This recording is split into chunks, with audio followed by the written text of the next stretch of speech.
Dans ce podcast, j'aimerais vous parler de comment et pourquoi l'éducation naturelle est en mesure de sauver le monde et la planète. Le monde moderne est en crise. Plus de la moitié de l'humanité se retrouve touchée par ce phénomène de pandémie.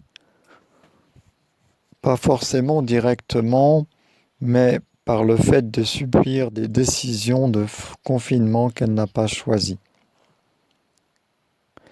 À y regarder de près, on voit que ceux qui vivent autrement, en fait, ne sont pas touchés.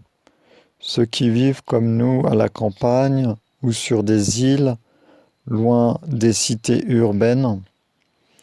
Pourquoi cette crise épidémique qui s'est manifestée de plus en plus au cours des dernières années?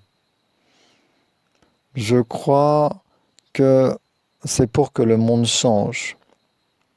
Ouvrons les yeux. Depuis l'avènement de l'ère industrielle et les développements technologiques, les problèmes environnementaux et de santé humaine n'ont cessé de se multiplier et de croître en amplitude. Les signes d'alerte sont nombreux, les dirigeants sont au courant, et pourtant l'humanité se montre incapable de prendre des décisions efficaces permettant les remises en cause nécessaires. De jeunes militants comme Severn Kawasaki au sommet de la Terre de Rio en 1992 ou plus récemment Greta Thunberg dénoncent l'incapacité d'agir dans le bon sens, malgré les bonnes intentions et les beaux discours. Il semblerait que l'humanité crée son propre malheur. Elle se menace elle-même d'autodestruction. Elle menace la planète de disparition de la vie. Mais comment en est-on arrivé là? Selon moi, le mode éducatif moderne y est pour quelque chose. Il a encouragé à former le mental, à développer les capacités intellectuelles. Il a permis d'obtenir des diplômes, des postes de responsabilité. Il permet de gagner sa vie, d'être bon dans les affaires. Mais on est bien loin de la planète avec cela. On est bien loin de la nature, dont pourtant nous faisons partie, comme nous le rappellent les peuples racines ou les Amérindiens. L'être humain est inséré dans une matrice entre l'infiniment petit et l'infiniment grand, entre les éléments qui constituent son corps, ses organes, ses tissus, les cellules, les micro-organismes, les molécules, les atomes, et les ensembles dont il fait partie, la biosphère, la planète, le système solaire, la galaxie, l'univers. Par son corps, l'être humain est inséré dans cette trame qui soutient sa vie biologique. Il a besoin d'en avoir conscience, de se l'approprier, de le respecter, de l'apprécier et même de le protéger. Mais l'éducation moderne ne prépare pas à cela. Pourquoi? Parce qu'elle a sauté à pieds joints une phase pourtant fondamentale dans l'éducation naturelle de l'être humain. C'est l'éducation de l'enfant à la nature. C'est celle de la naturalisation entre le maternage et la socialisation. L'enfant a besoin, une fois qu'il est devenu autonome, qu'il commence à se déplacer, à manger seul, à s'habiller, à pouvoir communiquer, il a besoin de s'approprier qui il est en tant que petit homme. Il a besoin de connaître la nature qui l'entoure, le contexte dans lequel il évolue et qui lui permet de vivre, et sa propre nature d'enfant des hommes, différente de celle des minéraux ou des végétaux ou des animaux.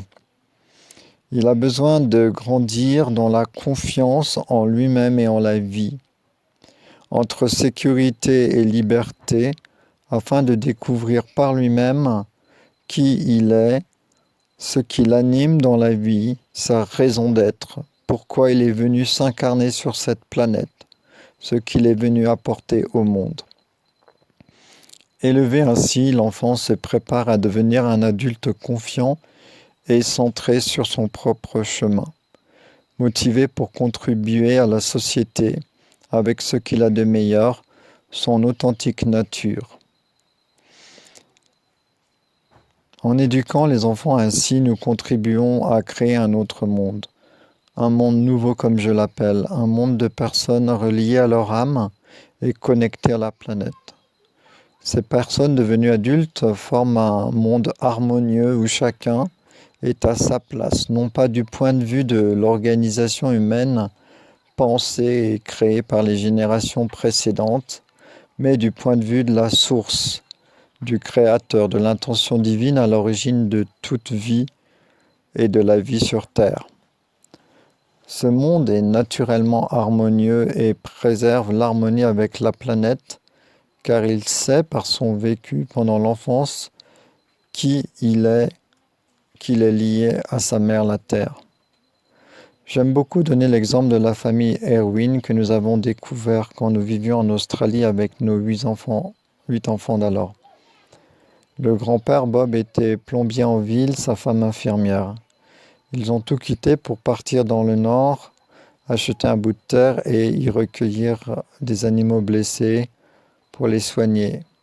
Ils ont ouvert un zoo, celui-ci a grandi, leurs enfants ont grandi au milieu des animaux, des serpents, des koalas, des crocodiles et tant d'autres animaux sauvages.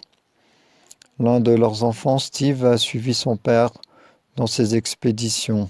Il a forgé son corps et son caractère à la fois guerrier et amoureux des bêtes sauvages. Il est devenu le Crocodile Hunter, un passionné de vie sauvage qui s'est donné comme mission de faire découvrir au monde la vie de ces animaux, d'apprendre à les aimer, à les respecter.